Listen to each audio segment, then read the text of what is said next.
Hey everyone, welcome back to AGT Time. Cody Patterson here with AGT Commenter and AGT Hall of Fame nominee, runner-up on season 7, but number 1 in our hearts, Tom Cotter. How you doing, Tom? I'm well. Thank you for asking. Good to be here. Good to be with you guys. We appreciate you coming on. You're confusing me with someone who has something better to do. I work an hour a night, so this is actually the highlight of my day, so I hope you guys are enjoying it. That's good. Yeah. Cody, you mentioned off the top, Hall of Fame nominee. So, Tom, we created an AGT Hall of Fame last year on this podcast. Very nice. There's a ballot. It gets sent out to voters. You did not get inducted on the first ballot. That's okay. I am out of here. I can't believe it. I cannot believe that. We can't believe it either. So here's the thing. Not only did you just miss the cut, you basically were a runner-up. You finished basically in second place. Okay. You had the most votes for somebody that didn't get into the Hall of Fame last year. So that always has to a feel bridesmaid, never a bride, as they say. Yeah, I thought that was poetic in a way. Yeah.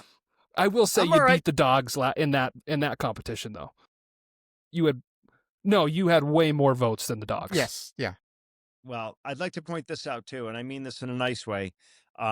Dogs usually last 10 years. My season was 2012. I think they're mostly deceased now. So who really won? Let me ask you that, America. Who really came out on top season 7? Who's still standing? It's a great point. Last point on the Hall of Fame. This is the class of 2026. The ballots have been sent out. Some have come back. Not all of them. Here's your chance to make your pitch to the last, 10 voters or so. Why should Tom Cotter be in the AGT Hall of Fame? Or why shouldn't he? Maybe you want to argue against yourself. I would never argue against myself. I would say that I was the first stand-up comic to reach the finals, and that took 7 seasons to do that. And I finished as runner-up, and a few other comics have finished as runner-up. No comic has ever won it. So that's as high as we've gone. And I have kids in college, so I'd like a little credit for that. I have there's probably other people more worthy, even for my own season, but I'm still gonna grovel for votes. Yeah. Can the other people do this? I'm just gonna ask you, can they do this? And this wasn't even displayed on the show for a talent. I have many talents. I don't know if you ever saw this. I'll keep it clean, everybody, but there it is. How many other acts can do that? We actually saw one this past season that did do that, but not as good as that, well, though. not as well.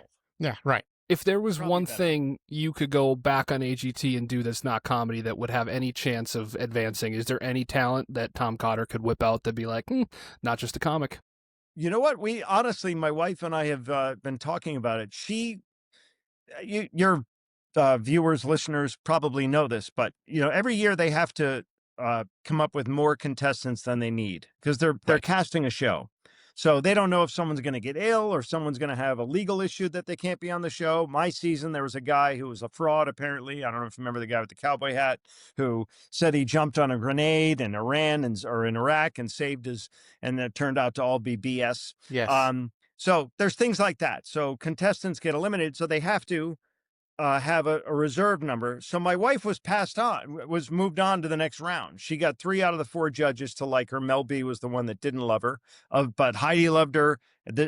Howard Stern passed her through, and Howie passed her through.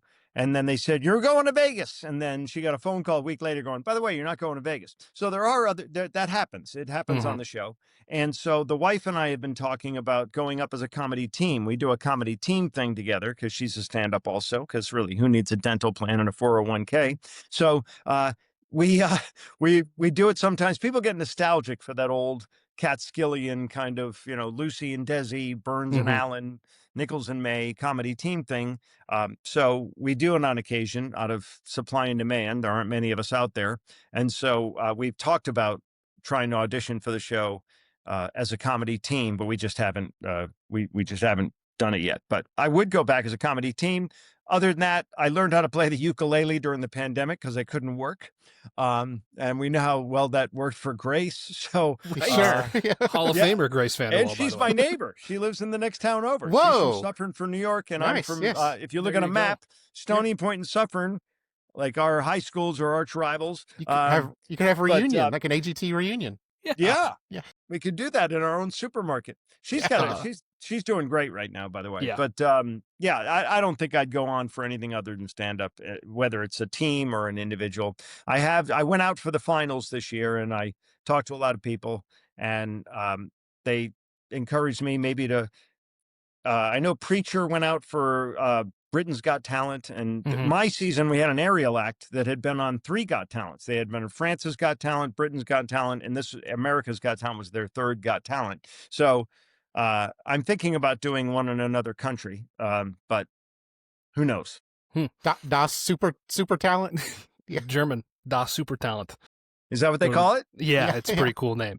Yeah, there are your papers. Get onto the stage now.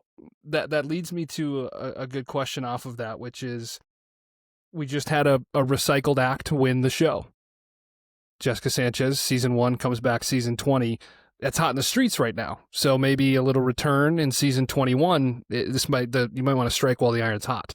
I may, but I don't know if they'd want me. As you recall, during Champions, Simon did not like me calling my dog Simon Growl. So I don't think I endeared myself to the guy who wears the pants, and he does wear the pants. He is the new Aaron Spelling. You guys are too young, but Aaron Spelling, when I was a kid, had I know all of the Aaron shows. Spelling. Yes. Yeah. Well, now Yes. that's Simon Cowell, because Yes. Got Talent is, if not the number 1, it's in the top 5 in almost every market it's in, to my knowledge, and it's all cha-ching for him. Every time someone tunes into one of his shows, he's collecting a nice fat check. So he's winning right now. So back on just real quick on the Hall of Fame. So NFL has like their gold jacket. If we were to give out something to Hall of That's a good Famers, question. what would something that you think we should give out to Hall of Famers to either wear or put on your bookshelf, whatever it may be? Money, probably. I don't know. I'm in the Rhode Island Comedy Hall of Fame, believe it or not, and they gave me nothing. They have a picture of me in a hallway with a bunch of other comics. Ruth Buzzy is the last member of the Rhode Island Comedy Hall of Fame. That's and good she company. Just passed away. Yeah, well, she's the only real legit. Everybody else is people you haven't heard of. Would you wear like a gold X chain around your neck? I would wear anything. Let me tell you something. I am.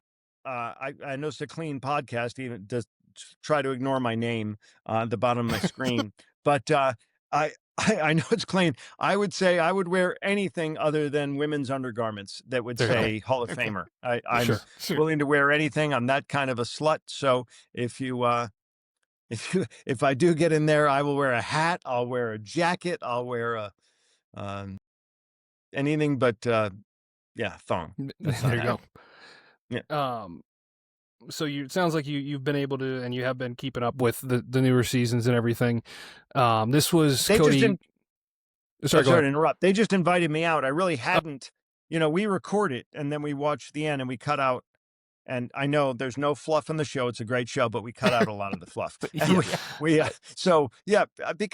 the backstories, if you watch the show now, the backstory on someone, the package, they call it a video package before you come out and perform, can be 5, 6, 7 minutes long. Yet my season, we only got 90 seconds to perform. So, they do a whole lot about getting you to harness your wagon to a particular person based on their backstory. And many times it's a tragic backstory. But I don't know. I don't know. I feel bad besmirching the show. The show's been wonderful to me, so I'm not going to besmirch the show. It's great. Cody, you were going somewhere and I interrupted. I apologize. No, you're good. I'm back on it. Cody, you maybe can even speak to it better. This felt like maybe the worst season for comics since the pandemic season, probably. Probably. Well, the runner-up as a comic. Right. That's what I'm saying. Unless you Chris Turner as a comic. Right. Fair enough. Yep. Right. But pure stand-up, this was a tough year. I think we had one that made the live shows and didn't make it past that. If they hired you to be the lead stand-up comedy consultant for these acts, and they put you in a room and said, all right, teach them how to do well on the show, because clearly you did. 1, 2, 3 bullet points that you're like, hey, this is what you need to do well on this show that maybe these acts aren't doing right now. I'll do it in one. Shakespeare is famous for saying brevity is the soul of wit. You have 2 minutes now. We had 90 seconds my season, but as I understand it, it's 2 minutes now to perform. you can't cram a bunch of jokes into 2 minutes. So it's got to be a one-liner comic or a misdirection comic or somebody. You can't. My wife, God bless her, tells long stories that are very funny and they have a Mhm. big payoff at the end, but you don't. You only have 2 minutes, so you have to edit that down to a size that can get you to that big payoff at the end, that huge punchline at the end. And that's not easy. So you really just have to cut out all the fluff and all the fat. And for comedians in particular, and this isn't a woe is me, it's a fact. It's hard for, in the first 10 seconds if a singer's got a good voice or if they're great. With a comic, you need 30 seconds just to let them know who you are or what angle you're coming at them from, or, your personality or your type of humor, your style. And that's not easy to get across to people in a short amount of time. So you kind of have to come guns blazing, come right out of the gate. I know comics that come out on stage and say 5 minutes of a hello to the audience, moving the stool and grabbing the mic and pulling the mic up. You don't have time for that on AGT. You got to Yeah. get right to it because you have 2 minutes. And in those 2 minutes, you have to shine. So that would be my advice, is just get to it and get to it quickly. How important do you think the 45 seconds after the performance that you still get to be on camera is? I didn't know how important it was. I'll tell you, Taylor Williamson was the season after me, Mhm. and he did this great thing where his sets were fine, everything was great, but he really got the audience to love him with his banter with the judges afterwards because he would hit on Heidi. And it was ridiculous because, none of us have a chance with Heidi. Yeah. But, a nerdy dude probably doesn't, and I say that with love, he's just, he he might be a male 7, but Heidi's a female 10 plus. And Right. so, He's a for him to supermodel. hit on her was very endearing and very funny. And I think the audience liked it. The other judges liked it, and they milked it the whole season. They kept doing these things where they had her do a skit with him. That was unheard of my season. We didn't get to even see the judges other than when we were talking to them on stage. In fact, when they came into the building, we all had to scurry into our little dressing rooms and avert our eyes and everything. So it was very different season to season. But that's, I would say, the genius is, if they're only going to give you 90 seconds or now 2 minutes to perform, you need to milk the other time you can. So your video package before you has to be great, has to be compelling, and your minute or 45 seconds to a minute after that, before they cut to commercial, you have to be funny. I tried stupid things with, the stuff in my ears and Mhm. the chest and all that stupid stuff. But I knew at the time people were telling me a lot of kids watch the show and they're the ones who vote because, parents have jobs and stuff. So the kids are the ones who vote. And so you have to appeal to the kids. And my material is clearly much more for adults. So I had to do something zany to try to get some kids to engaged. Yeah, so you talk about the you have to keep it short, you have to keep it quick. Well, I just watched your Prime specials that you Sorry you had to see that. yeah, so Rapid Fire and the Nantucket one.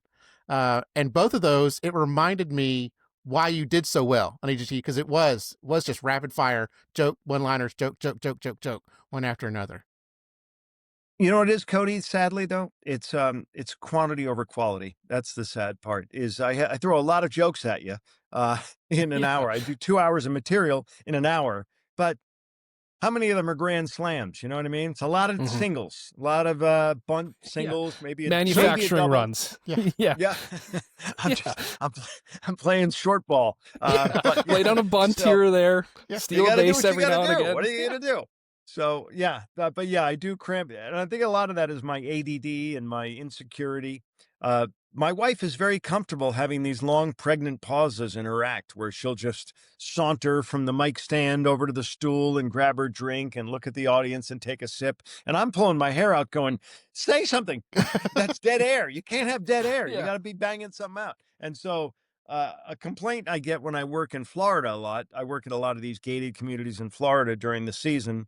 They all have their own little theaters and they're fun gigs to do, actually. But those people, and they're brilliant people. These are, retired doctors, lawyers, Wall Street people. But their synapses, because they're old, just don't fire as quickly. So when I go rapid fire, they're just getting the last joke and I'm 2 jokes. So I really do have to slow it down. it's not dumbing down because they are smart people. But when I'm in front of certain crowds, I definitely I'm like, nah, there's a dimmer switch on their funny bone, and I got to dial it back a little bit. With my delivery. But in New York City, Boston, I go to these coastal urban centers. They want you to come out and pound them over the head. And so that's how I learned in the Boston market. And the guys out of Boston around my time were Billy Burr. He's kind of rapid fire. He goes quickly. Rogan, Dane Cook. Nobody in there is a slow, soft storyteller. It's interesting you bring up the Boston part of it, because I think, and correct me if any of this is wrong, our main source is wikipedia.com. Boston Celtics class that he's got. Said you started in 1987. Is that close to does that sound correct? 38-ish years, almost 40 now? Technically, I did a talent show at my college, my senior year of college, but that wasn't me. That was me. It was a protest thing more than anything else. I had run for president of the student body. I lost.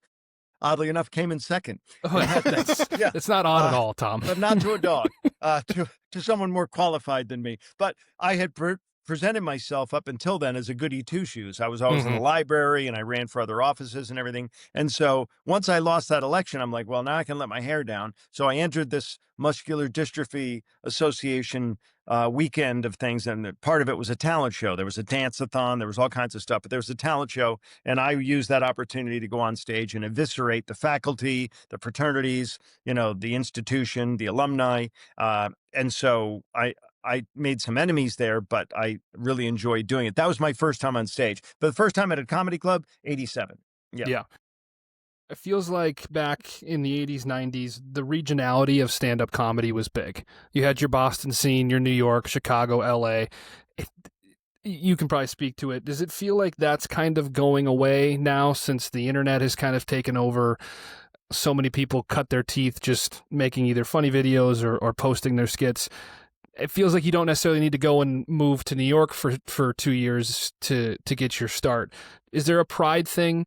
Like, hey, I'm a Boston comic. Is there a pride in that? There was. I used to puff out my chest because I knew it was a great market to come out of. Boston was a great comedy scene. Before me, we had Jay Leno, Stephen Wright, Dennis Leary. There were a lot of guys, Louis C.K., all these guys came out in the 80s and the 90s. And so it was a great, and then I was, bragging about that to someone from Long Island, and they humiliated me by rattling off the Long Island guys. Right. It's not New York, but Long Island has Chris Rock, Seinfeld, Ray Romano, Kevin James. I'm missing a billion of them. Robert Klein, Rosie O'Donnell. It's unbelievable. The amount of money they've made, just those people, far exceeds anybody. So economically, they are the best. I would put Boston comics up against anybody head to head in the competition. However, for as far as success is concerned, it's Long Island. But to your point, comedy has changed so dramatically. When I started back in 87, you would send out a videotape, a big clunky VHS tape. They'd say, send me a tape, send me a tape. They still say that, but what they're saying is send me a link. Now, It's changed so much, and there was DVDs in the middle of that.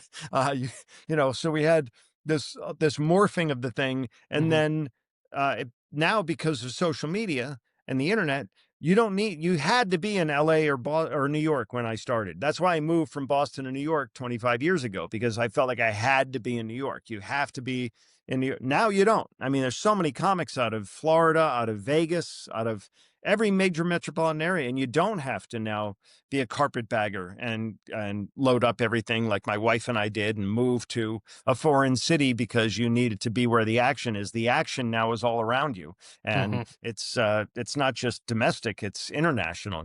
We go overseas to perform a lot now too. So, the game has changed dramatically. So I want to go real quick back to your kind of Prime specials, because I thought they were good. I really liked them. They're very kind. They're very similar. Go ahead. They are very similar. I watched like the rapid fire one first, and then I watched the Nantucket one. You're right. There's a lot of similarities, but there was some differences in there. How did those come about? They look like they were released last year and this year. When were those recorded? How did they come about? kind of If you talk look through that. closely at the Nantucket one, the Nantucket one was done right in the middle of the heart of the pandemic. And you can Yeah. see it because when they do the audience shots, everybody's wearing a mask. Yes. And a mask is not good for comedy. It muffles laughter. Yeah. But yeah, that's how Nantucket was. I actually filmed Nantucket 4 years before I filmed the Rapid Fire, yet the Rapid Fire was released before the Nantucket Nights one. The Nantucket Nights one, the guy, Kevin Flynn, who's in charge of the Nantucket Comedy Festival, he couldn't find a distributor for his. I was the first. Don Gavin and I were the first two he did. Now he's done 5 of them or 6 of them or something. So they're all being released now. But he just did it because there was a guy who's like a philanthropist that was. He runs a charity called Stand Up and Learn for kids, and that's part of the Nantucket Comedy Festival. And so this philanthropist who had given money to the festival and to Stand Up and Learn said, "Hey, I'm in the entertainment business and I summer out here. Let me put together a couple of comedy specials for you, and you guys can try to, I'm not getting any money from that, by the way. It's all charity. It goes to Nantucket and it goes to Stand Up and Learn. The other one, Rapid Fire, I made some money on. But yeah, that's why I'm a little embarrassed that they're similar, that the material is similar, because I didn't know that Nantucket was even going to be released. It took 4 years for them to get a distributor. So that's why we went and did the other one. And then we did the other one that got released. And then all of a sudden I get a phone call. "Hey, we're going to release Nantucket Nights." And I'm like, "Really? Is that a good idea?" First of all, it's very Christmassy. They had to edit out all the Christmas stuff because we did it in December. And Okay. then, Ooh, plus everyone's wearing a Nantucket in the winter, mask. man. That's got to be chilly. Yeah, there's Yeah. 2 weeks during the winter that they call it the Christmas stroll, and they open the island up again for just those 2 weeks, and all the rich people come in on their private jets and buy quilts for $10,000. And we hope some of them stumble into the theater to laugh for a couple hours with us, and that was how that all worked out. 38 years. I'm intrigued by this idea of like, how long are you going to do it? You just going to do it until you're just like, I can't do it anymore? Or are you like, I can't wait till I'm 65 because I'm just going to kick my feet up and not do anything ever again? Like, for Tom Cotter, how do you view the future in terms of comedy? Because you're still killing it at the top of your game. Well, I love what I do. And so I love what I do. And I know I used to belong to the Friars Club. The Friars Club, unfortunately, did not last the pandemic. We lost it. But I used to go to the Friars. I didn't realize that. So the Friars Club is no more? We were a very private club that, just couldn't survive. We were already in financial trouble before the pandemic, but any private club where you couldn't have people come in, and you're paying Manhattan rent every month for a huge building in the middle of Manhattan. We lost Caroline's Comedy Club and we lost the Friars Club. Those are Wow. the two. Okay. Those hurt. That. We also lost Dangerfield's Comedy Club, but that was reborn as Rodney's Place. So it was purchased, and now it's Rodney's Place is called as the Comedy Club. So that rose like the phoenix from the ashes. But the Friars, I think, is dead in the water. Sadly, that's where I had my bachelor party. I had my 40th birthday party there. I had some of my favorite nights there. My point in bringing them up is, by the way, I just joined a new exclusive members-only club called Costco, and I can get you guys in if you want to. But anyway, I used to go to the Friars all the time, and I'd see these guys in their 90s, and they'd be like on a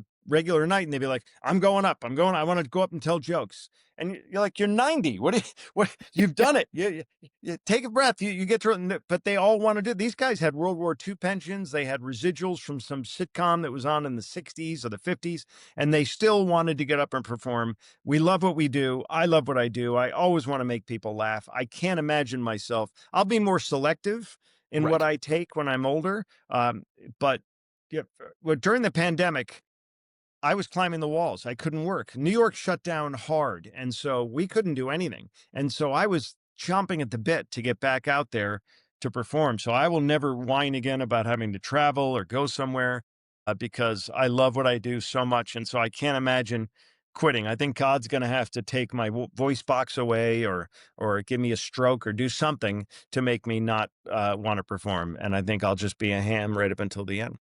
Yeah, you're so desperate back then that you came on our podcast. That's a good point, just to tell jokes. Yeah. I did Zoom shows. I did a lot of Zoom shows. I did Zoom shows that were so bad people got up and left their own houses. That's not good, everybody.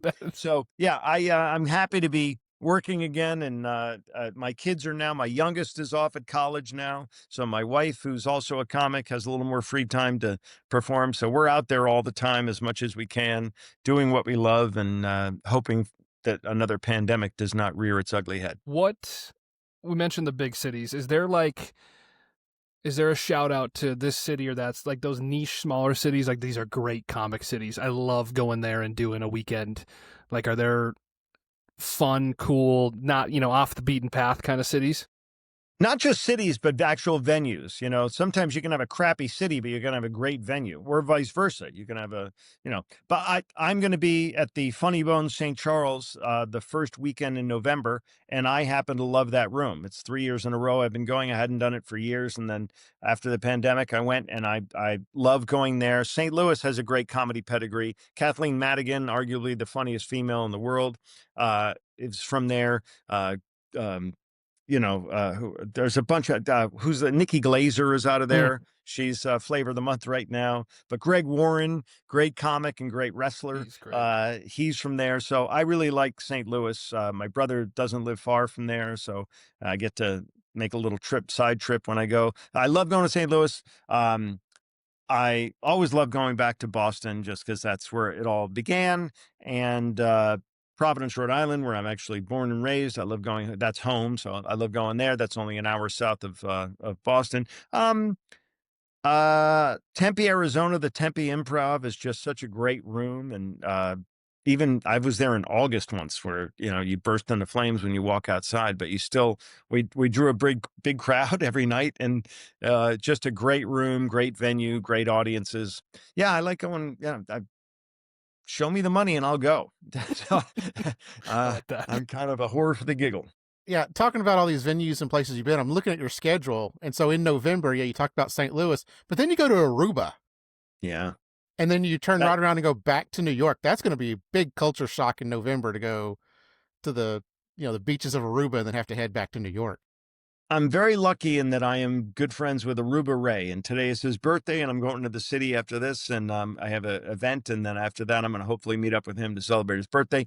But he owns a comedy club in Aruba, so it's not hard to get me on a plane to go to Aruba anytime between November and May. So I'm going for 10 days in March, and I go 10 days in November, and I don't make a lot of money. It's not a big cash bonanza when you go do that gig, but he flies you there, he puts you up, and you get some deals down there, and you're in Aruba every day. How hard is that? It's not hard. And you're going to come back with a nice tan, and well, I'm Irish. I burst into flames, and then I burn, peel, repeat is how it works with an Irish guy. Have you gotten some pretty good Aruban material to use when you're down there with the locals? We all, you have to pepper in a couple of little local jokes about there, but they're all New Englanders, really. They're all Northeastern people, some Midwestern that go to Aruba. And so you'll go down there. He hires a lot of Boston comics because it's a lot of people from Boston that know those people. So he has no trouble putting asses in seats. So it's good. So will your Rastafarian joke, will that hit well down there? Yeah. Yeah, you did pay attention. Yes. Cody's on it. I will tell you this, if you're ordering a burrito in Aruba and the guy rolls it up like this, don't eat it. Don't eat it. Throw it down. Yeah. You also mentioned the Tempe and the improv. Do you get to do a lot of improv, or is yours just straight jokes? Well, the improv is a chain, so it's just called the improv. But I love playing with the crowd. I think we all do. Our material, we know what it does. It's kind of tried and true, or it wouldn't still be in your arsenal. But when you go into the crowd, then your heart rate starts to go up because now you're only 50% of the banter. You don't know what the other person's going to say. So that is genuine improv. And I go into the crowd a lot because I segue into and out of bits off of the audience. But I also like to engage them and make it more of a conversation than just a monologue because, I think people get more engaged when they're thinking, oh, the comedian might talk to me if I'm in the first 3 rows. If you don't want to get talked to, by the way, don't sit in the first 3 rows. Right. It's tip number 1. Yeah, I do love watching improv. I think it's very entertaining because it's you don't know what's going to happen, and it kind of keeps the comic on their toes. One of my favorite jokes from the specials was you're the first grade teacher that you interacted with, and you did the whole Dr. Seuss bit for like a minute and just rattled off a whole Dr. Seuss poem. I thought that was fantastic. So just I'm glad you get to do some improv, 'cause I think it really adds a lot to a show. Well, Cody, you have impeccable taste in comedy. I've always said that about you. Thanks. So I well appreciate done. that. He's a connoisseur, if you Yes. if you ask me. This guy gets it. Accent on sewer. Yeah. Yeah. Yeah, I'm with you. Looking back at season 7, have you stayed in touch with any of the people, like the contestants that were on there that year too? The dogs are not with us anymore, unfortunately, by the sounds of it. But whether they were comics or the They've other, been just replaced. Okay. They've been replaced. Okay. So I'm sure. Have you? Is it like, hey, season 7 fraternity a little bit, or Yeah, is it Facebook kind of group. Yeah, I did when I went out for the finals this year. I made a point of saying, what a great season, what a great season, almost as good as season 7. I kept throwing that in their face, saying that it was the greatest season ever. And then I saw other people out there. I hung out with Piff a little bit, and there were Nice. there were Howie, and there were just a lot of. I'm looking at my phone right now because I took a bunch of pictures. I'll hold them up to the screen if I can. There's me and Piff. That was fun. there you go. Nice. Yeah, and then it was great. I sat behind all the judges. We sat right next to the judges actually, and did a bunch of interviews. There's Howie. Howie was great again, Yeah. as he You're always just is. a big old name dropper there, Tom. Big old Yeah, name hold on. I dropper. got to pick up these names I'm dropping around me. But but anyway, it was my fun, and everyone was asking me about season 7, and season 7 was pretty amazing. Our season was great. It was the first season of Howard Stern as a judge. It was the last season of Sharon Osbourne. We had the Olympics in the middle of the summer, so we had like a 2-week hiatus that made us finish a little later. And again, we had 90 seconds where everybody else had 2 minutes. There were just a lot of cool things about season 7 that I think make it a great season. To your question, though, I hang out with Eric Diddleman every once in a while. He's in a great show in Manhattan now. Mm-hmm. It's Speakeasy Comedy. It's really great. If you come to Manhattan and you can go get a ticket to it, it's like an old speakeasy. You walk up to a dry cleaner. It's literally a dry cleaner. The whole front's a dry cleaning. So you walk in, there's this Chinese guy behind the counter like you would see at a dry cleaner. And then you pay him the admission fee, and then he shuffles you in through the clothing, and then all of a sudden you go through a back door and you're in this big comedy club that's hidden behind everything. And then all these magicians come out, different kinds of magicians, and they have this great show, and there's a great reception afterwards. So that's really a lot of fun. We did that. So I see Eric every once in a while. I see Oz Perlman wasn't my season, but I bump in him a lot at corporate events for whatever reason. Whenever they hire, sometimes they'll do an AGT themed corporate event for Aetna Insurance or something, and I'll see some of the people from my season or other seasons. William Close, I've seen him a few times. He was the big Earth Harp guy. Mm-hmm. Yep.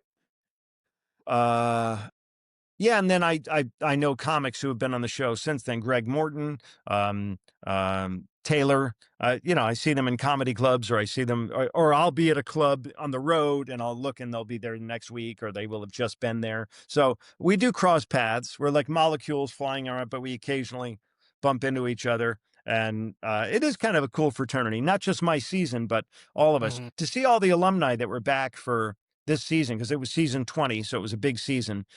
So everybody was there for that. Backstage, Shin Lim was back. I'm going to drop more names, but it was all those guys. It was, That's fine. a Go lot of for it. magicians, by the Hall way. of Too many Famer, Shin Lim. magicians. I'm done with magicians. They should call it America's Got Magic. I'm done with it. How many magicians have won? How many comics have won? It's unacceptable. Howard Stern said he wanted a rock band or a magician to win. To this day, a rock band and a magician has not won that show in 20 years, and that's pathetic. Well, I'm hoping that you can help us clarify something, Tom, because we went back and rewatched season 10 in the spring. And one of the big debates that we had was, we're not sure if it's Gary Veter or Gary Viter. I hear Veter around Okay. here when people, when Okay. they, and I see him every once in a while. I think he goes by Veter. Okay. He's a funny guy, though.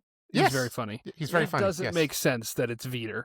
It's not, there's a bug over there, a speeder. It's a spider. I don't get it. Yeah. Cody and I, we went round and round for episodes talking about that, being like, oh, Veter, messing that up. You'll drive yourself crazy trying to figure out people's names and their stage names and how to pronounce all this crap, and especially some of these foreign acts that come in.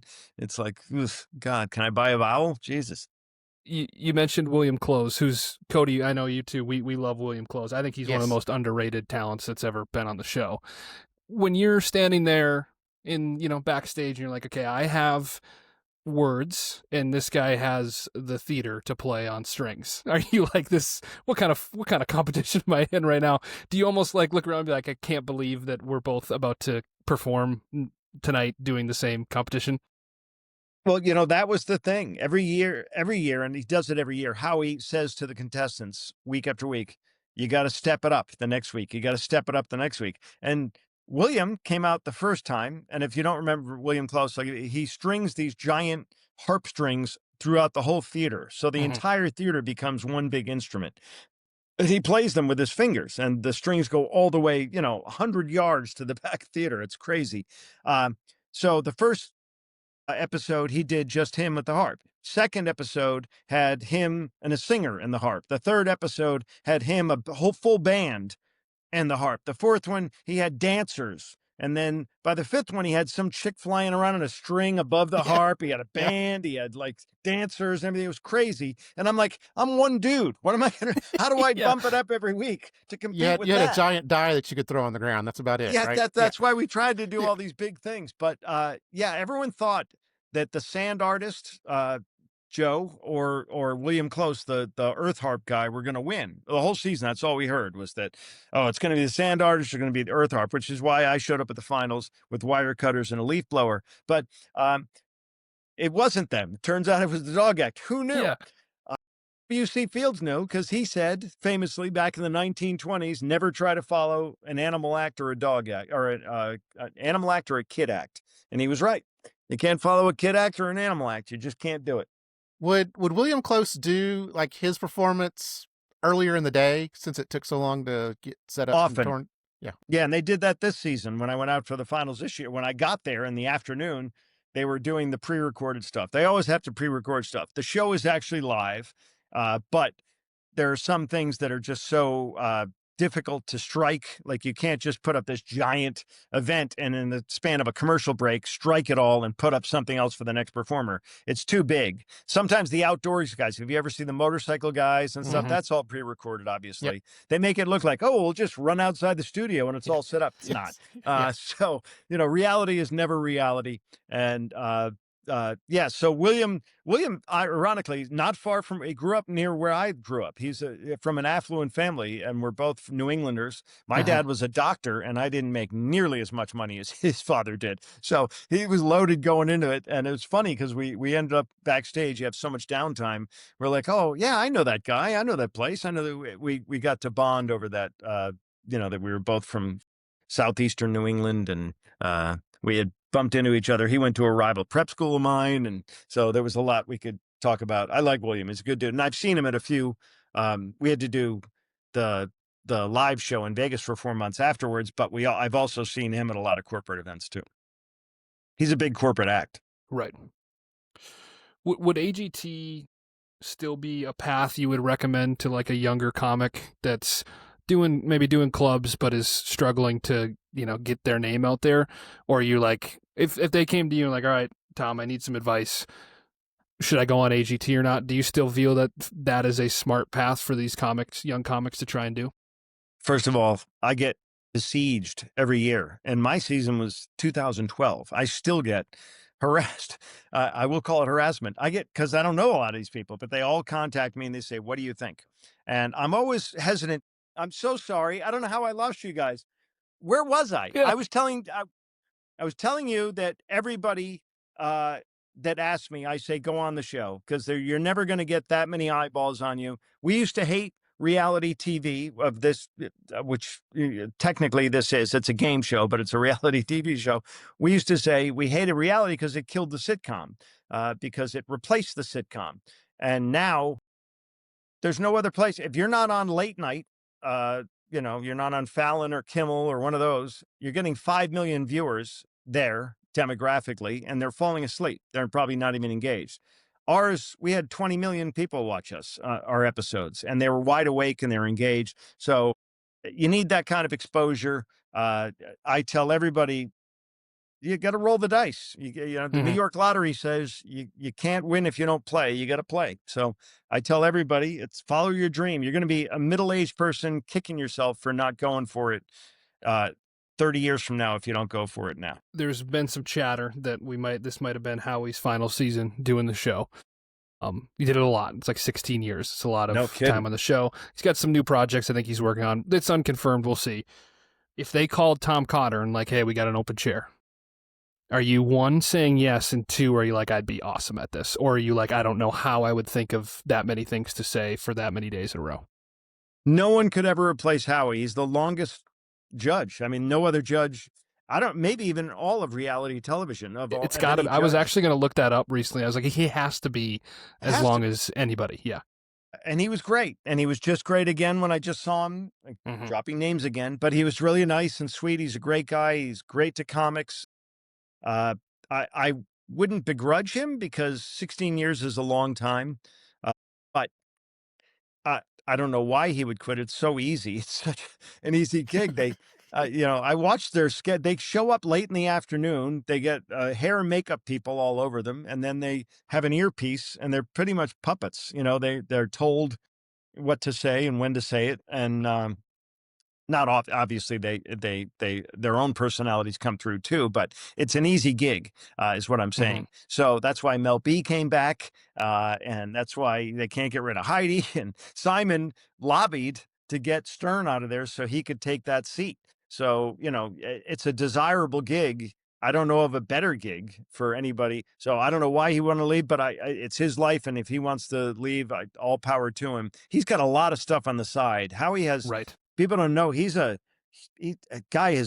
Canadian, but he has made a boatload of money in the United States. I think he owns a bunch of commercial real estate, and he's just been buying it up since he was the animated kid. Every time he gets a big payday from St. Elsewhere or whatever, any of the same, whatever the shows he was on, he's invested very well and done very well. So the rumor is that he's doing very well, but all that stuff might be requiring more time from him, and he doesn't have time for this anymore. I don't know. But of course I would take it in a heartbeat. I would take that gig. I'd feel bad judging other comics because who am I to judge? And I'm always suspicious of any time comedy is judged because it's so subjective. And who is to say that Robin Williams, as a monologist, is any better or worse than Stephen Wright, who is a brilliant. I mean, one's a physical comic, one's a monologist, is my point. And so they're apples and oranges. You can't really compare them. But, talent is talent. And if you see talent, you should be able to point and say, that's talent. When you started doing comedy, the style that you've been doing now forever, was that like day one? Like I am the rapid joke teller, like you said, is it the ADD in you maybe or whatever? Or did it take you a while to find your groove, what you were going to be? Did you play around with it? How did you in those early years figure it out? I liked wordplay. I always did. I've mentioned Stephen Wright before. Mitch Hedberg is another guy. Rodney Dangerfield, one-liner guy. I really like clever, brief comedy. I like misdirection. My stuff is a lot of innuendo, double entendre, puns. I pun stuff to death, like ad nauseum. So I like putting that puzzle together. It's a lot of fun. And from pretty early on, I was dirtier. I was a lot dirtier. And I had 15 minutes and it was filthy because I was young and I was an idiot. And I thought that's what you had to be. I remembered Eddie Murphy's Raw and everything else. So I was like, oh, that's what you have to do. And then some of the headliners pulled me aside and said, hey, and they did this to Rogan too, by the way. And Rogan told him to go pound sand, but I took their advice. They said, look, I'm sure that's what he told him. Yeah, he did. He basically said, go to hell. I know what I'm doing. And clearly he did. So, but the headliners would say, hey, you don't seem like a bad guy. We don't mind hanging out with you backstage, but nobody wants to work with you because you're filthy. And you go up there and you destroy the room with your filth. And then I have to go up and do something clever after that. And it's just a bad dynamic. And so you poison the audience before I go up. So I don't want to work with you under these conditions. Plus, you're hurting yourself because if you're dirty, you can't work. It's all C's, as I mentioned before. It's corporate, college, cruise ship, casino, comedy club. And the first two, corporate and colleges, they want you to be pretty clean. And the other ones do too, but those cruise ships in particular. So if you're dirty, you're not going to get those gigs. And I wanted the gigs. So I cleaned it up. And I don't even know where I was going with all that, but I just think You're not the storyteller like your wife is. No, I'm not. I think Yeah. no. There's no payoff at the end. But I Yeah. think you guys have a clean podcast. I think the cleaner you are, the more doors that are open to you, and you're slamming doors shut if you're filthy. I have a lot of comics that I love and respect that I think are funny, Dave Attell among them. But Dave Attell is probably not doing a lot of corporates because people are afraid if they hire him, he's going to say something edgy and they're going to get fired. And during the woke thing, this whole woke thing that's going on now, a lot of our corporate work has kind of gone down a little bit because if you work for Procter and Gamble and you have to have a corporate retreat, are you going to hire the Bee Gees tribute band or the comic that might say something racist, sexist, transphobic or whatever? You're going to go with the Bee Gees tribute band. And so I think the pendulum's swinging back a little bit away from the woke thing, and I think we're coming back to some normalcy. But that was a concern for a while there. I hope I didn't go off too far off the tangent there. I'm very No, You're good. No, it's good. Yeah, we'll wrap up here soon. Cody, you have any other questions that you have? No, I think I'm good. Thanks, Tom. Cody, you're wearing that hat now. Yes. This new young Manning. Yes. What's going on? We've got some issues. I'll say that. He was supposed to be the golden boy this year. He was, yes. Yeah. I think Arch does have some issues, but I will also say that the offensive line is young as well, and the offensive line's not great. And so they're not doing everything they can to protect him. But there are times he has wide open receivers and he's just missing them. So it's a lot of pressure for a kid that age. So it is. I mean, you got your uncle and you got two uncles that did great in the NFL.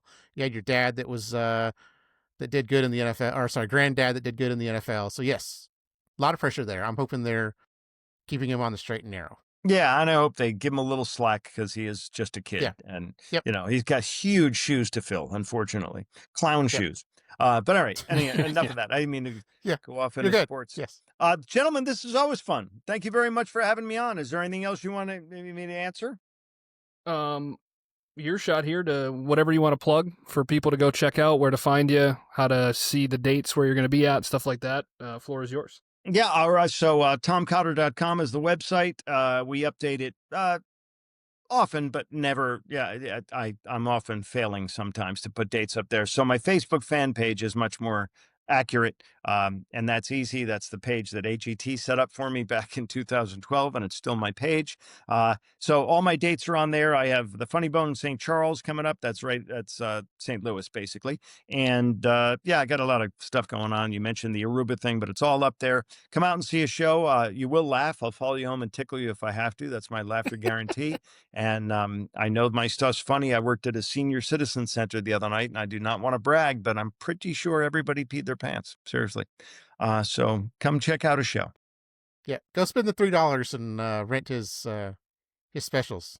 Yes. Let him get that quarter from you. Thanks for the plug, Cody. That's nice. Yeah. There you go. Well, this is great. Like you said, it always is. We'll see you late October 2030. That would kind of match up with our usual time. I'm locked in. And in the meantime, hopefully, somewhere in the next 5 years, you'll get inducted into the Hall of Fame. God willing, your lips to God's ears. And I do want to say that these gentlemen were unbelievably nice. I called them at the last minute and said I couldn't come on to our already agreed upon time because I had a schedule conflict, and they couldn't have been more nice and flexible about it. So kudos to you guys for being very accommodating. Appreciate it. No, not a problem. We're anything but accommodating. Appreciate it. Cody, you want to sign us off and we'll get out of here? So you can find us on our socials at AGT Time Pod. He's got a nice, lovely kitty in his lap. Who is that we got there? This is Frosty. Frosty. Okay, so no dogs. No dogs, cats. No. You have to compete against cats, not the Savitsky cats, right, Commenter? Yep. Yeah. So you can find us AGT Time Pod, agttimepod.com. You can find a commenter out there at AGT Commenter, and you can find Lord Thundercrotch himself at Tom Cotter. Everyone, thank you very much and have a great night.